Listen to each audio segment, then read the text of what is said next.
Assalamu alaikum, and welcome to Ramadan Journey. I am your host, Afif Khan, and accompanying us as usual on our journey is Shaykh Muhammad Al-Asi, the author of the Ascendant Quran. And as we had mentioned in the previous program, the subject of the next few programs will be the Ascendant Quran. We're going to delve a little bit more deeply into what this particular tafsir brings out, what makes it unique, what makes it distinctive, and who better to comment on it than the author himself. And so welcome, Shaykh Al-Asi. Thanks for the opportunity. In this particular program, we'd like to explore the theme of the Ascendant Quran. As you know, and any other people who read the various tafsirs that are out there, each of them have a theme. Some take a look at the linguistic precision and style of the Quran, and they explain the meanings of that Quran through that approach. Other tafsirs, they'll take a look at the reason for revelation, and perhaps they'll bring in hadith to confirm and corroborate certain ayat. And still there are others who take a fiqhi approach to the explanation of ayat. And so as far as the Ascendant Quran is concerned, is there a particular theme that sort of binds all the different volumes of the tafsir together? Bismillahir Rahmanir Rahim. Alhamdulillahi Rabbil Alameen. Wassalatu wassalamu ala safwati khalqihi khatamil anbiya'i wal mursaleen Muhammadin al-Amin rahmatan lil alameen wa ala alihi wa sahbihi al-ghurr al-mayamin. You're right. When it comes to the classification of tafsirs, they fall into different categories. Some of them are considered tafsirs that emphasize the fiqhi aspect, the fiqhi information that is available in the different schools of Islamic thought, and they extensively place those inside the tafsir in explaining the different ayat. There are other types of tafsir that try to fill in the meanings of the ayat, so to speak, by relying more or less on historical information. And there are others that try to spotlight the beautiful linguistic delivery of the meanings of the Quran, the eloquence of the Arabic language, etc. With, of course, some of them mentioning different grammatical issues, because as we said, the Quran is a miracle, and even in its linguistic formulation, it's a miracle that has defied all other books in the world. Now, this tafsir that yours truly has been working on for the past 14 years or so, this tafsir, in a sense, avoids much of the fiqhi information that is in the general tafsir literature. It also tries to avoid those issues that have become, unfortunately, divisive and a point of contention between the different Islamic schools of thought. so what does it do? Someone asks, what's all this tafsir about? Well, what it does is it tries to recapture an ingredient in the meanings of the Quran that have, for one reason or the other, been absent from understanding the meanings of the Quran. And this has to do with the authority and the power of Allah Azza wa Jal. You know, because all people, whatever backgrounds they may have, agree that Allah is compassionate. There's not an argument. You'll never run across an argument by serious students of the Quran who will argue the point that Allah is not compassionate or Allah is forgiving. No one's going to argue that point. And so there are these issues that are common. I mean, just to emphasize them is emphasizing the evident. But there's an area that seems to have fallen through the cracks throughout the centuries in understanding the meanings of the Quran. And that area has to deal with Allah's authority and Allah's power. This is the area in which this Quran, this tafsir of the meanings of the Quran emphasizes and tries to rebuild in the Muslim mind. Because this is an area in which there are arguments. What do you mean by Allah's authority and Allah's power? Well, we can understand Allah in a one-on-one relationship. What does He have to do with governance, or what does He have to do with issues pertaining to the construction of social life? What is all that about? So this is an issue that begs our thinking, and this tafsir is written to help us think through that. And we're going to go through that in a little bit more detail as we come back. Right now we have to take a short break from our sponsors. And please join us when we come back. Welcome Ramadan.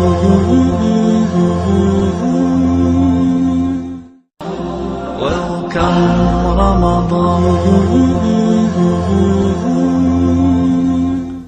And welcome back. We're talking about the Ascendant Quran, and we're discussing the motivation for actually producing this work and what emphasis this particular tafsir has as opposed to tafsirs that preceded it. One of the questions that occurs to many people, and it's come up a little bit in our previous discussions, is that you're obviously not the first person writing a tafsir. You're not doing this from scratch. Tafsir literature has preceded this particular work, and so what we'd like to know is, are you using any other tafsirs that have preceded you as reference points? And do you need to refer to other tafsirs as you begin to go and explain these ayat within a contemporary context so that we can better understand the contemporary world that we live in? And so if you do refer to other tafsirs, could you explain which ones you are referring to and what you found distinctive in those, given that there are scores of tafsirs that are out there? Yes, there have, throughout the many years in preparation for the tafsir and as I go along with this effort of explaining the meanings of the everlasting Quran, I've collected probably about in book format between 30 and 40 tafsirs, and on CD there's about 70 to 80 tafsirs. 70 to 80 in addition to the 40 that are in No, print? some of them are Oh, okay. repetitive. Okay. And these tafsirs, at the beginning, I began to read through them. I mean, that's a very demanding task. In But- preparation to do this one? Yeah, no, as I began writing the tafsir, Oh, from okay. Surah Al-Fatiha, Surah Al-Baqarah, Oh, you started going through all 40? yes, I began reading. I mean, I began reading Yeah. 20, 25, 30 tafsirs. Right, right. And then through that process, I realized that there is a lot of repetition. You know, one mufassir says this, the other one says, I mean, the similar thing. And they're referring back to each other? More or less, they're, Right. you know, it's just time consuming, and it is not adding anything new. So I began to develop a filtration process, in which I began to realize, wait a minute here, there are some tafsirs, especially the current in the past 100 or so years, who themselves, these scholars, they already read the earlier tafsirs. And they went through, you know, what these tafsirs mean, and then they added that to their own understanding of the life circumstances that we are in, because the contemporary scholars are closer to the realities of life and the body of information that we have now than was the case with the earlier classical scholars of Mufassirin in the early generations of Muslims. So these recent tafsirs have in a sense, encapsulated the knowledge and the explanations of the classical tafsirs. Yes, absolutely. Okay. And so which of these are you referring to now? Well, these are the following. These are the ones that I really refer to quite often. The first one is في ظلال القرآن By Sayyid Qutb. by Sayyid Qutb.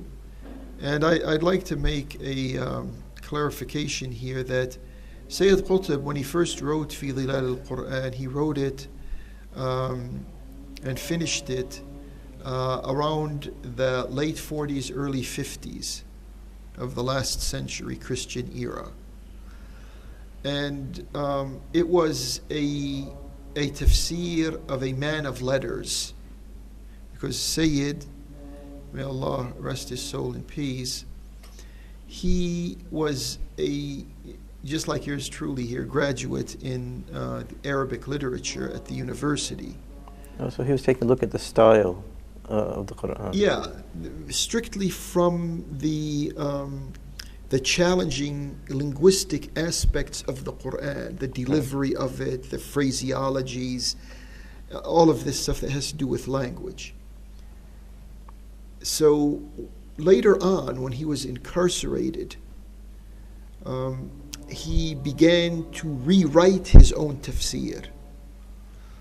He began, of course, in the order in which the Quran is, Surah Al-Fatiha, then Al-Baqarah, Ali Imran, Nisa, and then he continued until he reached about the end of Surah Yusuf. When he reached there, Allah subhanahu wa ta'ala had,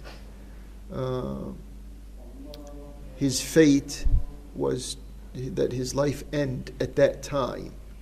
So beginning with Surah Ar-Ra'd onwards to the end of the Quran, it remains Sayyid Qutb's literary tafsir or literature tafsir Right. of the Quran. And so when it's sold today, Yeah. it's those two pieces together. That's right. And many people, especially when it's translated, if you're reading the original, wow, in this first part, there's a lot of ideas. Yeah. There's a lot of thought that went through this Right. to activate the Muslim mind and will. But then the other part of it is, just focusing on the language component and quality of the impeccable Quran. And then in addition to that, you're referring to 4 or 5 others. Yeah, then there's the Tafsir al-Manar. It's called Tafsir al-Manar by Muhammad Rashid Rida. And he also, Allah subhanahu wa ta'ala has his own calculations. He also wrote the tafsir up until Surah Yusuf. Yeah. Okay. And when he got to Surah Yusuf, it ends there. And even though he doesn't have a full tafsir of the Quran, this part from Surah Al-Fatiha to Surah Yusuf is called Tafsir al-Manar. And the person gets the impression, oh, he finished the whole Quran, the whole tafsir. He didn't. But nevertheless, that's the way it stands. So at this point, we're going to go ahead and take a break. We're going to come back to this discussion about the references that Shaykh Al-Asi is using for the Ascendant Quran. Please stay with us. We're going to take a short break. Welcome Ramadan.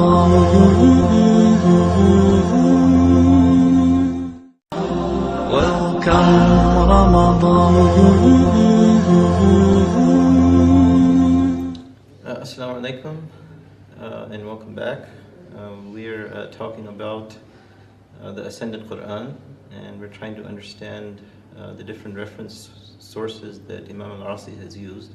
We went over 2 of them, and so let's now go over the other 3 or 4 that he's using as a reference for doing this particular tafsir. Yes, so we come to the third tafsir that I refer to, and that is tafsir, it's called Tahrir wa Tanwir. That was written by a Tunisian scholar. His name is Ibn Ashur. It's very helpful in the sense that it brings together much of the information that has to do with understanding some linguistic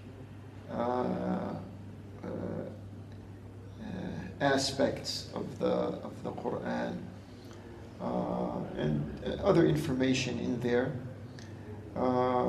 This was written in about 50 odd or 60 years ago. And then there is, and that's the full Quran. How many volumes is Ibn Ashur's tafsir? I think his is 30 volumes. 30. I think the way, if I can recall correctly, because it's an area that I've lost touch with, because they're all there. You just pull it off the shelf and you read it and study it. But because all of these mufassirin, they have a different style of publishing their tafsirs. Some of them go strictly by the juz'. The Quran is 30 juz's, 30 parts, and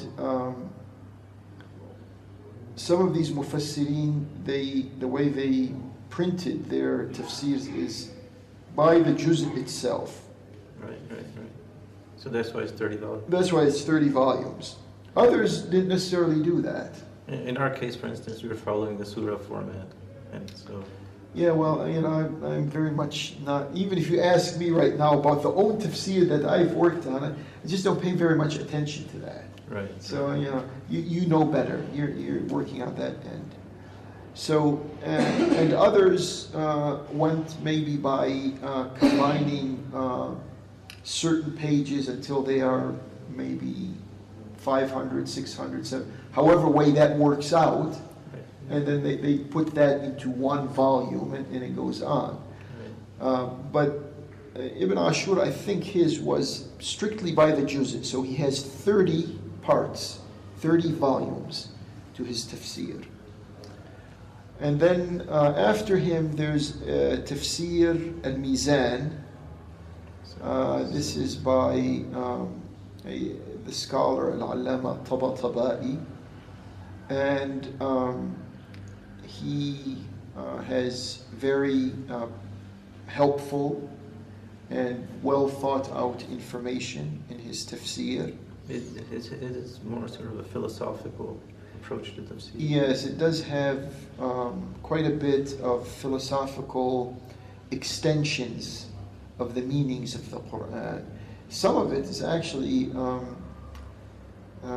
challenging. You'd have to read it 2 or 3 times to get the sense of where he's going with this meaning as he extends it with his philosophical discourse. And I try to avoid that thing. I may have, on certain occasions, dealt with certain issues in a philosophical manner, but it definitely does not color the whole tafsir that we have here. I'm talking about the Ascendant Quran. No one can say, oh, this is a philosophical tafsir of the Quran, even though there might be elements of that in it. And then there's a Tafsir al-Munir. That's 30 volumes. I don't know why I remember that's 30 volumes, because each volume is quite a considerable one, so it occupies a lot of space. So that's written by a Syrian scholar who is still alive. All of these others so far that we mentioned have passed away. Sayyid Tabatabai has passed away also. Pardon? Ulama Tabatabai also passed away. Oh yeah, passed away many years ago. So this new one, the one I just mentioned, Tafsir Munir, is by Dr. Wahba Az-Zuhayli from Syria. Actually, he comes from a town that is not very far from the town that my father comes from Syria. What's the emphasis in his tafsir? Well, he's interesting. He blends in different elements. I recommend for anyone who's beginning, for beginners, to read a tafsir, to begin with this tafsir, a Tafsir al-Munir, simply because he covers different areas. He covers the fiqh area, he covers the linguistic area, there's grammar in there, there's vocabulary in there, there is asbab al-nuzul. And so he structures it that way. Yeah, he's very methodical. He's a very methodical person. Sometimes he goes in it to such a degree that I think is not very necessary, but that's his style. But it's very helpful, especially for beginners. And then the last tafsir is Min Wahy al-Quran by the late Sheikh Ayatollah Muhammad Hussein Fadlullah. And that's also very helpful in many respects, because you get the sense when you're reading his tafsir how he himself was influenced by other mufassirin. So these are the major ones that I refer to. Again, this brings us to the end of this particular program. Should you choose to go into more detail about these issues or other issues, we recommend that you get a copy of the multiple volumes of the Ascendant Quran. We've gone into some detail about the references that Shaykh Al-Asi is using, and you will find as you go through the Ascendant Quran references, footnotes, endnotes that refer back to these previous mufassirin. We do thank you for joining us today in this program. We hope that you find this information interesting enough to join us in the coming programs. Again, it'll be the same time, same channel. Our Ramadan journey will continue. My name is Afif Khan. Wassalamu alaikum wa rahmatullahi wa barakatuh.